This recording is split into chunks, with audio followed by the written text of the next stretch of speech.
So that's kind of the beauty and the dynamic of what we're trying to do. We're really trying to leverage technology and have a backbone of manufactured construction, but really try to support the construction world and the design world in ways that they've always been working. So being a disruptor without disrupting.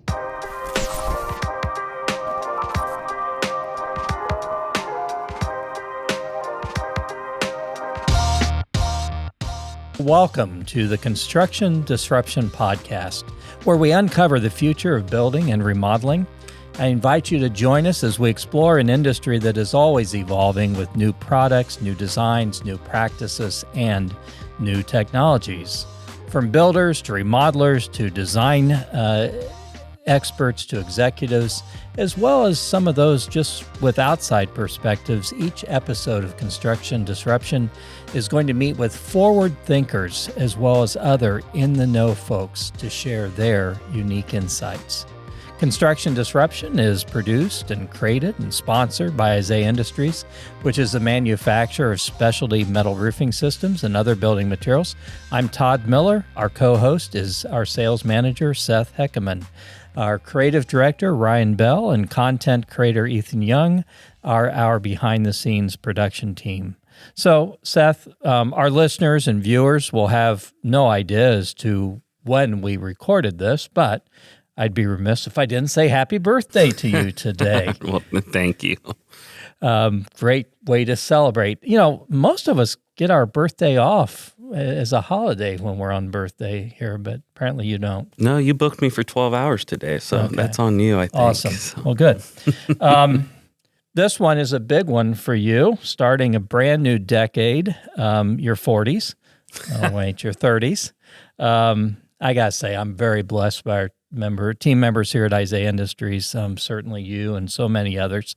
I can refer to you as some of our younger folks. Of course, you have 12 years under your belt, so I don't know if you still qualify one of those, plus the whole 30s thing, but certainly blessed by you, and thank you for all you do here. Absolutely. Thank you.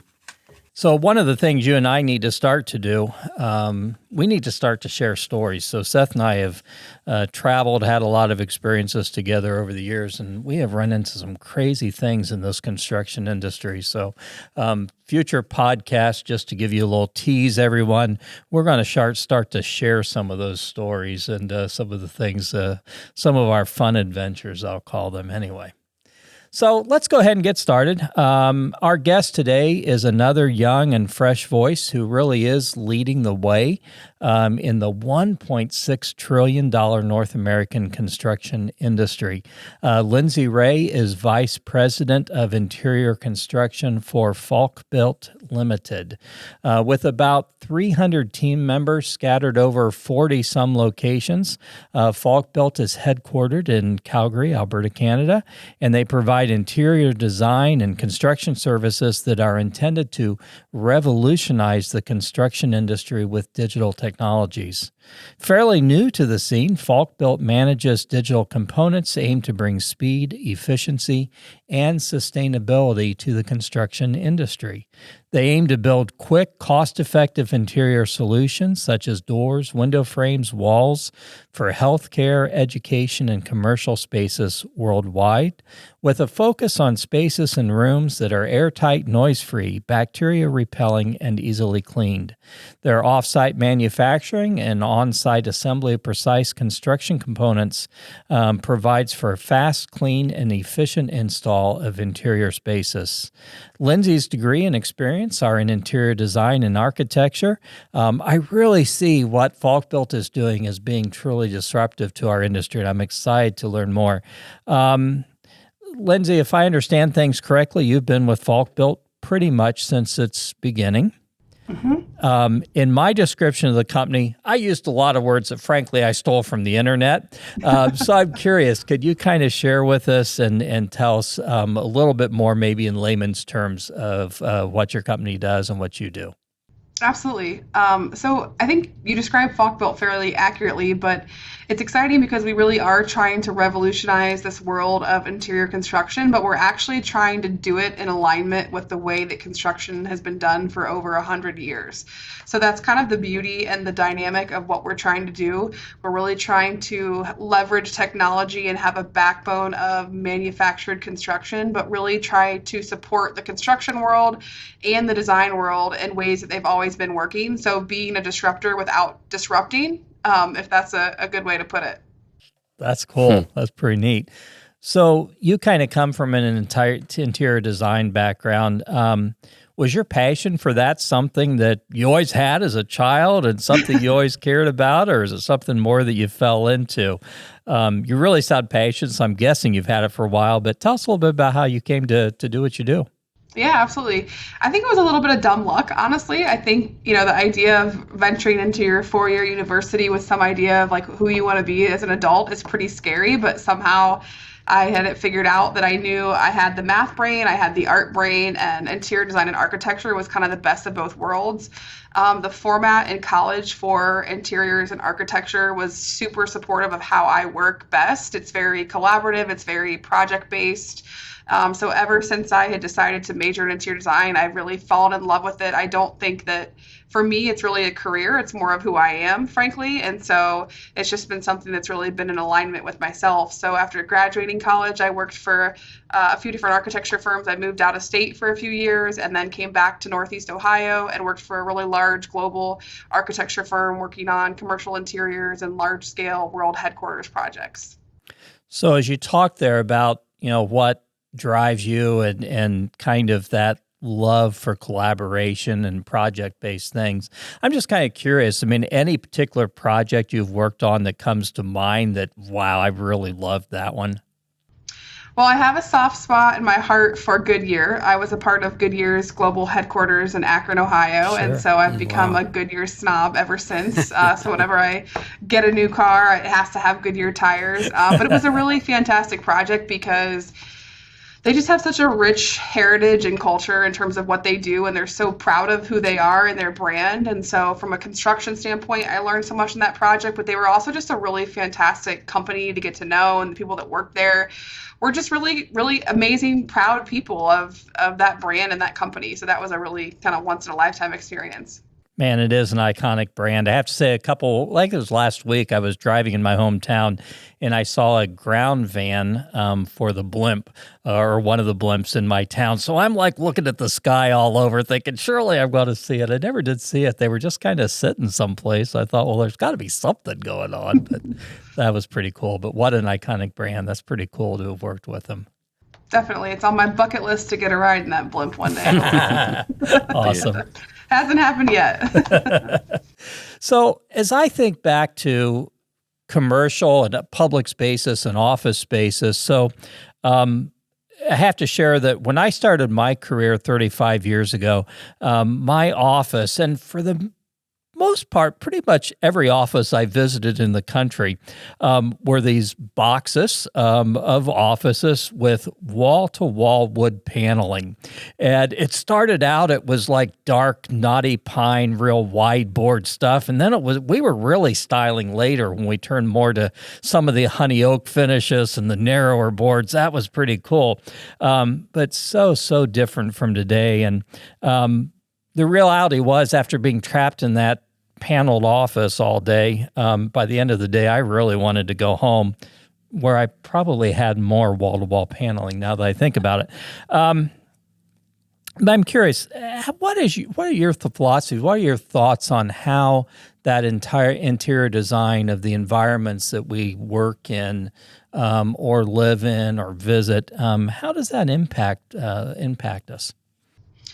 It's a fantastic question. And I think, especially in the world of the workplace, I think the environment has become I mean, a lot of it's driven by consumerism and the world that we live in. Everything's so fast paced. And so I think our interior environments really have to do a lot of things. They can't just be a space that you come to work and four walls. They really have to have a lot of function. They have to be dynamic.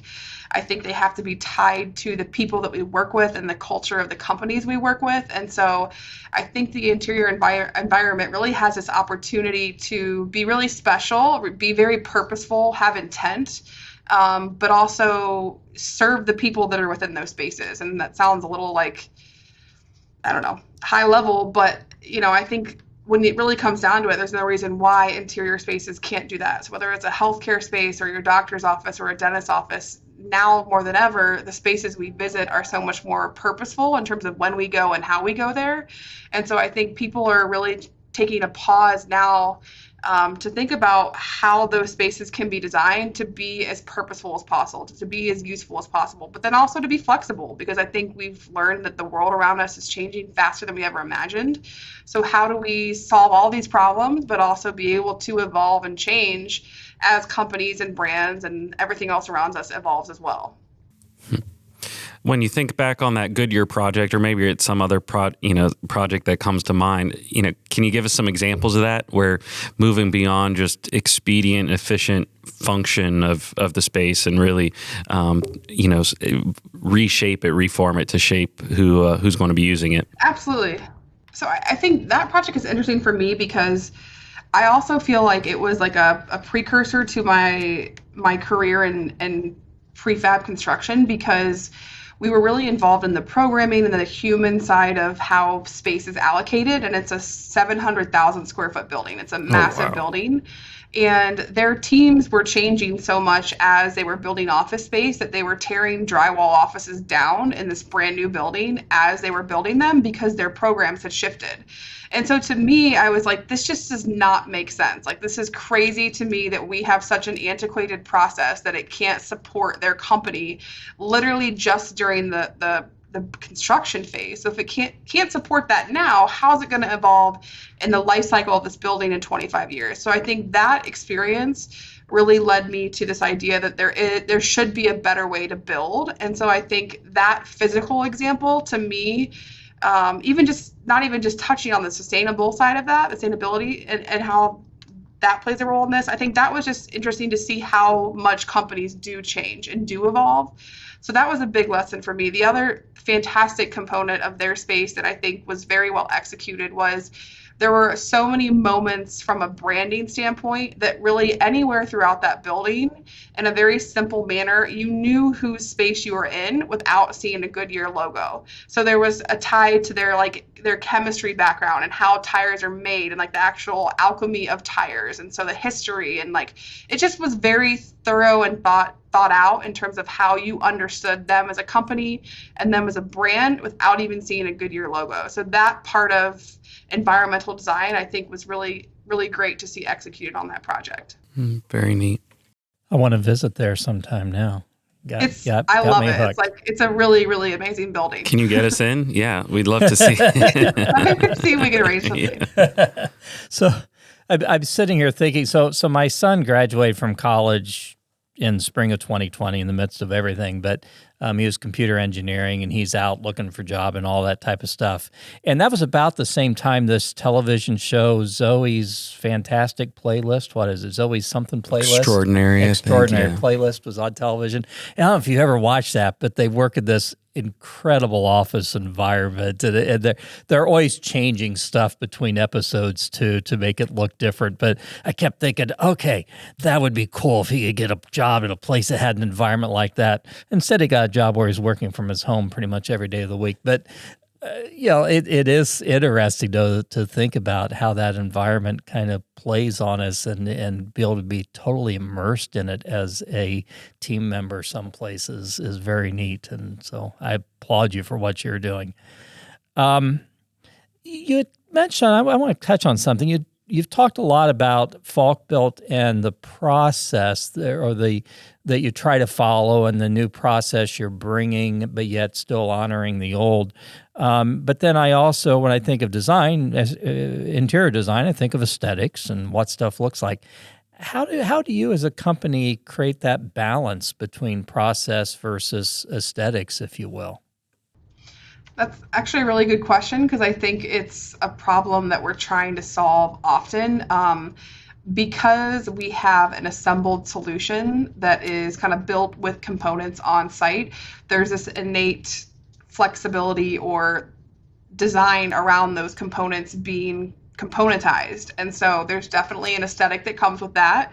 So our cladding that finishes a wall that's factory finish has reveals. And so you really do have to be kind of mindful as to how you work with those reveals. And I think that's a big part of our upfront process is to support the design community in really embracing that. I think unfortunately it's change and it's different. So a lot of times that's just seen as something that people aren't comfortable with. And so it really does add a lot of value from a solution standpoint in terms of how we build, adding flexibility and being able to layer in the aesthetic design side of how we make those reveals intentful. It's really multiple components to make that aesthetic accepted and embraced, if that makes sense. And so it's more than design in a lot of cases, and it's hard for, I think, some interior designers to embrace that because it really is about your client's business and their financials, and there's so many components that makes what that space you build mean something. And so it can't just be about aesthetics. In my opinion, it should be about, fulfilling a lot of different needs and also business drivers for your client. That's very interesting. That's good stuff to think about.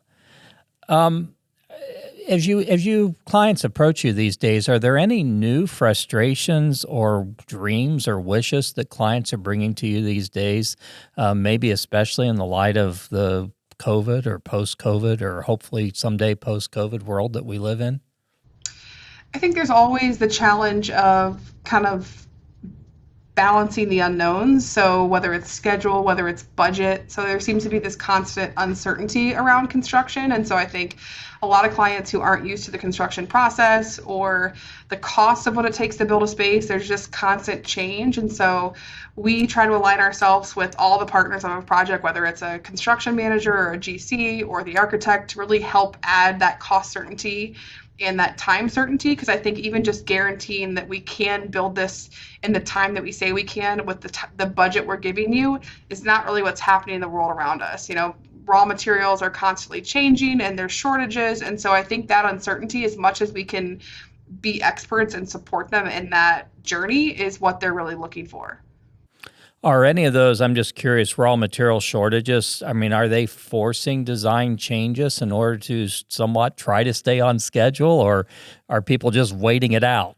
Yeah, it's a little bit of both, honestly. Sadly, there's been recently, if you look into the float glass shortage, which is the raw glass material, it's affecting the alcohol industry, it's affecting the construction industry.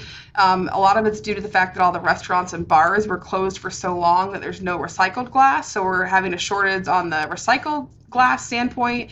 There's a shortage on sand. Like, there's so many legs to these shortages that it's actually pretty interesting to look into. So we have had some clients make changes for acoustically rated glazing to get a solution that doesn't have the best performance, but we can get it on time. So there's definitely times where clients have to make compromises just to get projects done on time, unfortunately. Wow. Hey, I hadn't really thought about that. I'd wondered some whether there were people who were making substitutions just in respect of time. And yeah, you're right. I mean, we see it in our industry too. This supply chain thing, it's not just like one component. It's components that go into that component and components that go into those. It's crazy and stuff that I think most of us never even had to think about before. We just took it all for granted that, they tell me it'll be here in 8 weeks, it'll be here in 8 weeks. Or they tell me it'll be here in 2 weeks, it'll be here in 2 weeks. I'm just kind of curious.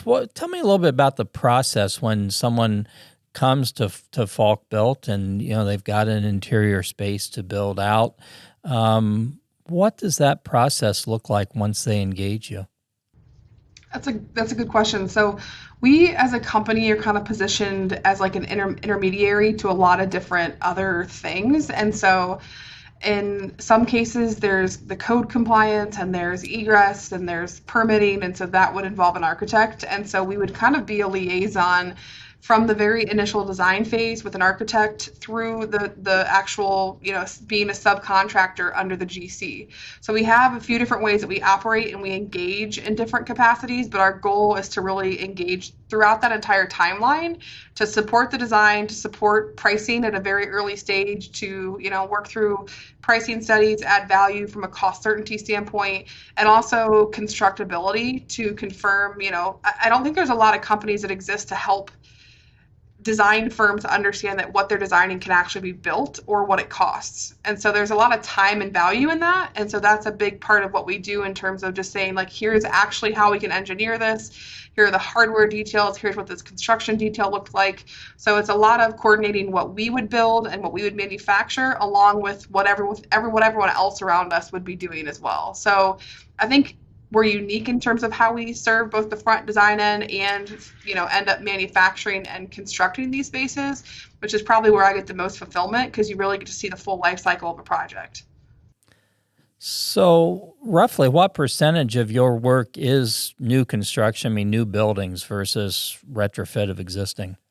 That's a good question. I would say probably 50-50 or maybe only 30% is new construction. There's definitely a ton of renovation work happening. We've done a lot of renovation in healthcare. We've also done a lot of new construction in healthcare. So probably 50-50 approximately. And you folks are doing the manufacturing a lot of the interior components also, correct? We are, yes. We currently manufacture everything in Canada, but we are working on some micro factories in the US. So part of the design of our solution is that we have created a link from Revit, which is a BIM 3D modeling software, to the actual software that feeds CNC machines and our manufacturing floor. So it really allows us to streamline how we take a Revit model and actually order a material because we're literally manufacturing from that Revit model. Wow. That's neat. And because that was one of the missing pieces as I was kind of looking at what you do. I kept wondering, well, how's that happening exactly? Mm-hmm. Oh, very neat. Do you have a preference on the new versus retrofit? And does new provide you much flexibility, or do you find you can pretty much have your heart's desire on the retrofit side too? I think you can really do a lot with both. We've done some fantastic projects in both capacities. Honestly, sometimes the renovation projects are a little more complex, so it's almost a little more satisfying to solve problems around those existing constraints versus a shiny, perfect new rectangle, even though they're never really rectangular. So probably a little bit of both. What do you find your clients, once they engage and learn a little bit about what you guys can do? Is there like an aha moment where they realize, gee whiz, these people are really doing things differently? And what's that like?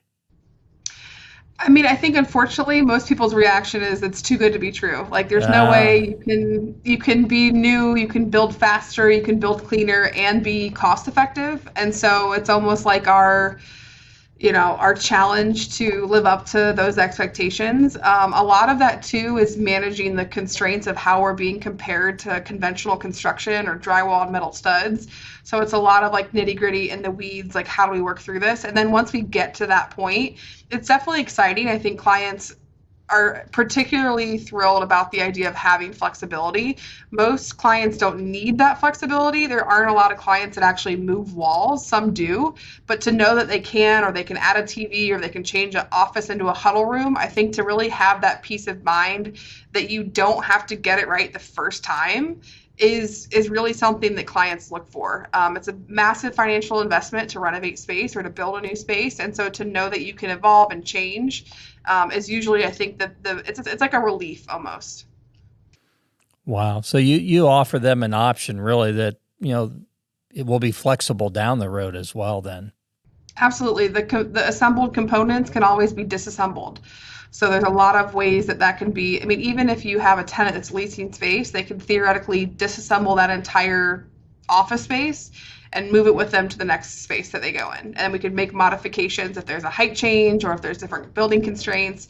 But that's really truly the Lincoln Log Lego kit of parts that we have. It's truly that flexible, and it's an asset. So it depreciates like an asset, and they can take it with them like that as well. It seems like over the last couple of years, we've seen a lot of exodus of tenants from, retail mall spaces, even from office spaces, as a lot of work has, gone work from home type situations. What are you folks feeling? I mean, what opportunities might come out of that for a company like yours? And I guess too, what are you guys thinking as far as work from home? Do you think it's always going to be here, or do you think it's going to turn back more traditional at some point? I think that there's a lot of ways it's going to evolve. I think that the model that we are starting to see the most, and that I think we'll continue to see, is that there will be some companies that will return to work, but a lot of companies have shifted into this kind of hub and wheel spoke approach, where you've really got these satellite locations around the U.S. even, and a lot of those may be home offices. But the hub of that wheel is a space that's very dynamic, very purposeful, and so it may be smaller than the footprint they had before. There may be less dedicated office space, but it's a way to really provide a place for people to come, to touch down, to share, to collaborate, and to really be dipped headfirst in the culture of the companies they work for. I think there's inevitably a missing link when people are home, to who they're really working for and what that company is. I think that the balance of that is fantastic, because I love having a few days at home to have heads down time and hang out with my cats, and I'm super productive at home, and I know some people aren't, but I definitely think there's this level of learning and just really understanding the people and the companies we're working for that is missed. So I think that just really providing purposeful space for that will be the future of that balance of work from home or be in the office space. Have you had any clients come to you and say, "Hey, can you help us with components that people can take to their homes for their WFH space and make that space more productive?" We have actually. We do have kind of a furniture arm of our business, and that company has a lot of resources for, and it's exciting to see how much the world's evolved in the last 18 months, honestly. I think it's as hard as it's been, it's also exciting. So there's a lot of companies that are being really purposeful and care a lot about their employees, even at home. And so a lot of companies can offer like a virtual portal, and you can have a budget, and you can go in and spend, say $600 on a chair, on a desk, on accessories, and really make your home space super effective. And so I think seeing things like that is really exciting. And a lot of these companies have the capital to spend it. So it's a great way to use that resource and support their employees at home too. I've seen a little bit of that. Some big companies giving. I guess I haven't seen them so much supplying things yet, but I've seen them giving people budgets to develop that work from home space. So, as you look out a little bit, 5 to 10 years, and what do you see as some of the real challenges you think are going to continue to face construction or interior construction build outs? What do you think are going to be some of the main challenges? Any new challenges you think are on the horizon? I think it'll be interesting to see how these material shortages evolve. I think it's something that in the capacity that it's happened, and in every different corner of the world, I don't think we've encountered this before. So I'm definitely curious to see how, from a supply chain standpoint, the world of construction bounces back and how we continue to evolve.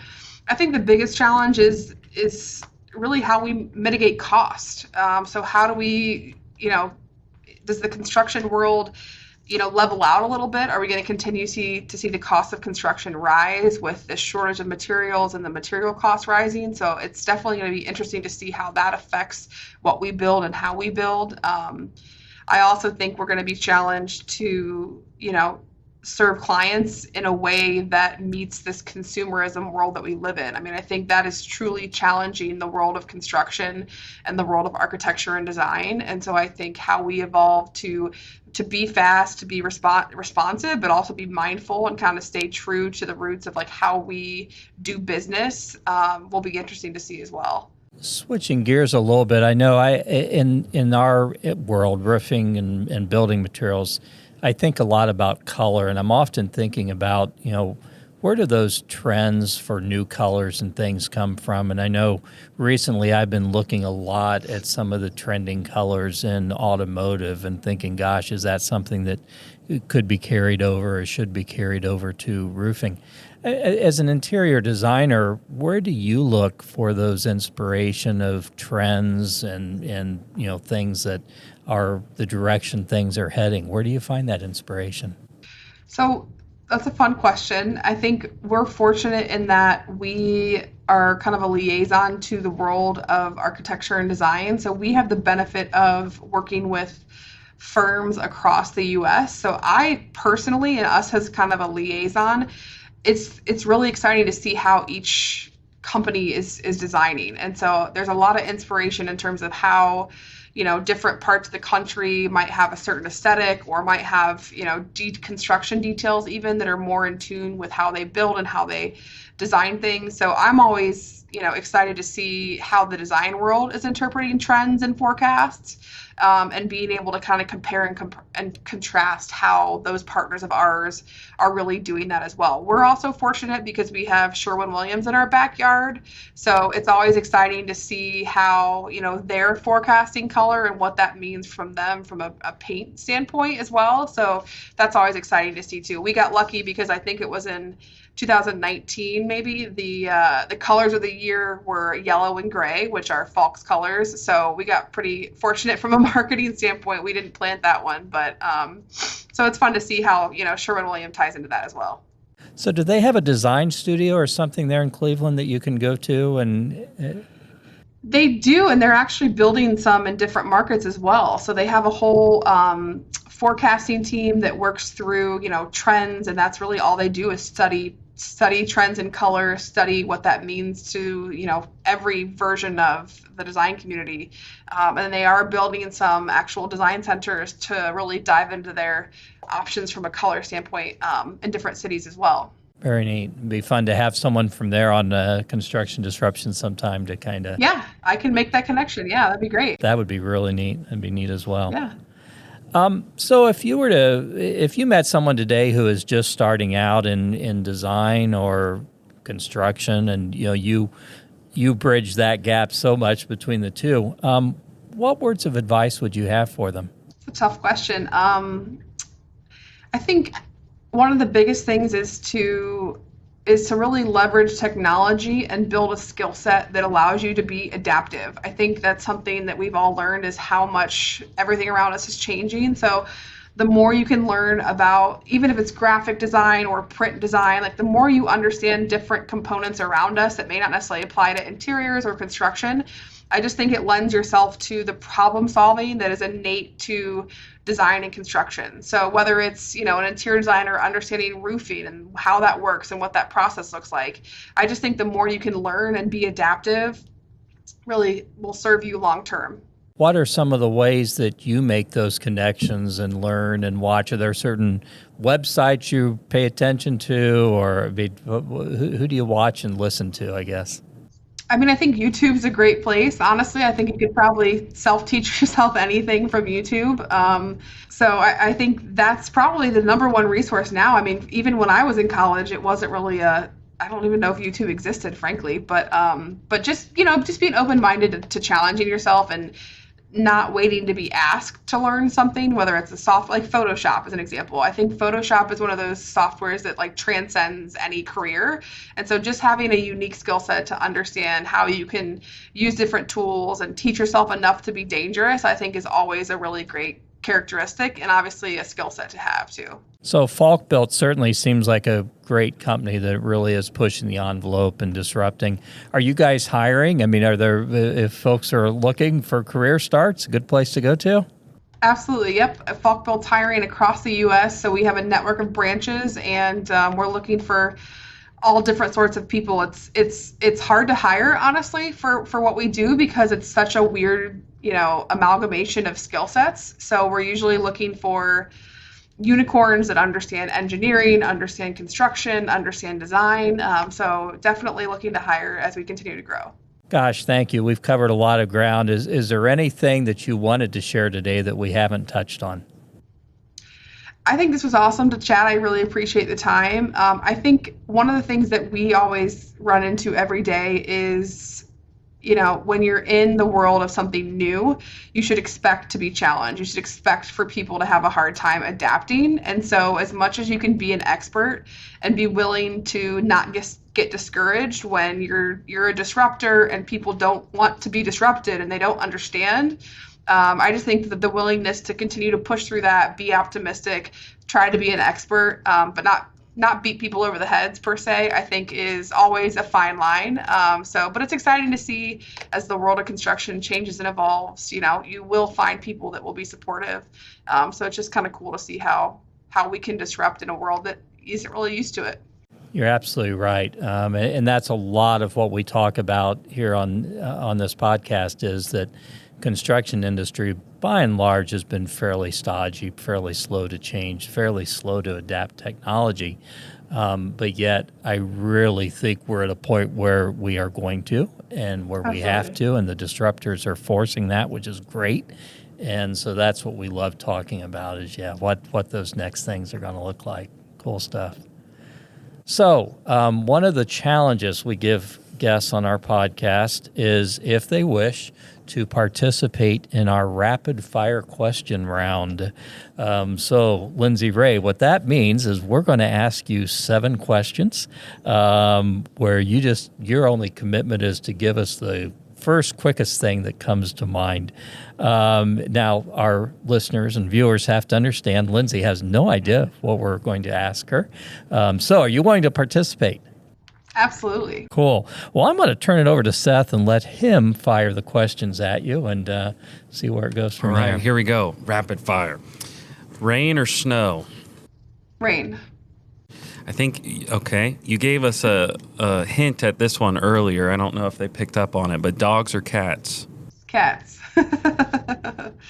Favorite board game? Probably Monopoly. Really? Interesting. Wow. Old school. I went through a period with my 3 to 5-year-old son where we were playing 6 to 8 games of Monopoly a day. That's intense. It was. I'm still a little scarred by it, but still one of my favorites. So good answer. And your record was not very good against your I 4-year-old lost. son. I never won. Never won. How many emails do you send a day? Too many. I don't want to know. I feel bad asking the question because I don't want to know for myself too. So, what color is your toothbrush? White. If you could trade lives with anyone for a day, who would it be? Interesting. Who would I trade lives with? Wow. Oh my gosh. They could probably be dead or alive. Yeah, That's fair. I would trade lives with Queen Elizabeth. Okay, there you go. Wow. I would look a little funny doing that, but that's kind of a cool idea. I love the crown, so for some reason that's where my head went. Okay. That was my reason too. I lasted through season 4, I think, and then my wife finished. I haven't made it all the way through, but that was Season 4 might be the best. I think you should get back on the train. All right, there we go. Favorite book when you were growing up? Favorite book. I don't know what they were called, but I was a big fan of those like Choose Your Destiny books where you could like pick a path, and that was always Choose fun. Your Own Adventure.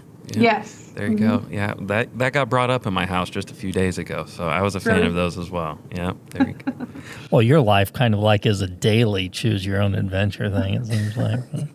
He's got 2 little ones at home, so. Yeah, sounds about right. This has been great. Enjoyed it a great deal. Thank you very much for joining us. It's been a real pleasure. Thank you. Thanks for having me. So I do want to ask you, why might someone want to connect with you? And if they wanted to, what's the best way for them to do that? Absolutely. I love to be a resource, or might need a resource from someone themselves as well. So I'd say I'm a big component of mind melding and networking. So if anyone wants to reach out, especially if you're young, I'm a huge fan of supporting the growing design community. I taught at my alma mater for a while, so if you're a student who wants to shadow, I would welcome you with open arms any day of the week. So anyone can reach out at any time, and I am on LinkedIn, so that's a great place to find me and get in touch. Very good. And that's Lindsey Ray. It's Lindsey with an E and Ray with an A. I got that down. Confusing. So I have to say, you touched on something there that we have recorded 3 episodes today, and every one of them touched on that aspect of mentoring and finding someone as you're building your career and you're developing, finding someone who'll mentor you and who you can learn from, and that's good stuff. Absolutely. Well, thank you again. It's been a pleasure. Enjoyed getting to meet you, and I really look forward to hearing more about Falkbuilt in coming months and years, and following you guys, and hopefully seeing Goodyear someday and seeing other spaces you've worked on. So Absolutely. Thank you very much. So that was fun talking to Lindsey, and I think it's pretty interesting what Falkbuilt is doing. It'll be really interesting to see their future. One of the things I know I've thought a lot about over the years is, one of the trends in manufacturing is always toward, how can we be more efficient? How can we standardize more things? And we know what we deal with as a company. I mean, we've got like 8,000 or 9,000 active SKUs in our little company. It's just unreal, the number of products. And yet, you think, okay, well, things could be more efficient. Things could probably drive cost out of things if you only had 2,000 SKUs. But then you're also taking away a lot of that design opportunity from the end customer. So, we do things like custom colors and things like that. I just think that's interesting to think about, that mixture of how do you continue to drive efficiencies in manufacturing, but yet you get closer to the consumer, don't you think, by being able to offer them more customization? Well, absolutely. I think people are going to expect a greater level of flexibility when, in the digital world, things are created out of thin air constantly, and they hear about 3D printing and all these other tools that are supposed to be driving that level of flexibility and customization. They're going to expect that from our industry as well. And if we are able to be flexible and customized, we're able to create all the more emotional engagement because we're catering that solution to them and what their heart's desire is. It was cool hearing Lindsey, reminisce about past projects and talk about see her eyes light up, talking about the intentionality by which everything was designed. And so, in our world where we're talking about exteriors versus her world of interiors, we don't necessarily get into that as much, I think, on the replacement remodeling side. This is the product I sell. This is we're selling that product to the homeowner and we're moving on to the next one. But, what additional emotional engagement, what additional satisfaction could we offer our customers and ourselves, anyone involved in the project, if this is the pure, perfect intention that went behind this. This is the customized solution we created. I think it would be a much more pleasurable experience. Yeah, and I certainly know over the years, because of some of the custom options we offer, which a lot of our customers don't take advantage of, but because of some of the ones that we offer, those are some of our most excited customers at the end, because they had that emotional involvement in doing their own design or their own dreaming, if you will. Yeah, it's a small percentage of our business, but that small percentage of customers out there, we do have a competitive advantage over our competitors who don't offer that level of customization. Well, I'm excited to see how things play out with Falkbuilt, and it'll be really interesting, I think, to see if some of the things that they're doing can be brought outside of just the interior of the building too. And I still have this dream after talking to her of every office space looking like Zoe's Extraordinary Playlist, and that would be cool. Absolutely. Cereal bar included. There you go. Thanks so much, Lindsey. We enjoyed it. Thank you, everyone, for tuning into this episode of Construction Disruption with our guest, Lindsey Ray of Falkbuilt Ltd. I encourage you, please watch for future episodes of our podcast. We have lots of great guests on tap in coming weeks. And don't forget to leave a review on Apple Podcasts or YouTube. Until then, we always encourage everyone, change the world for someone, make them smile, bring them encouragement, bring them hope. Those are all some of the most powerful things that any of us can do, and yet they're very, very simple in order to change the world one interaction at a time. God bless. Take care. This is Isaiah Industries signing off until the next episode of Construction Disruption.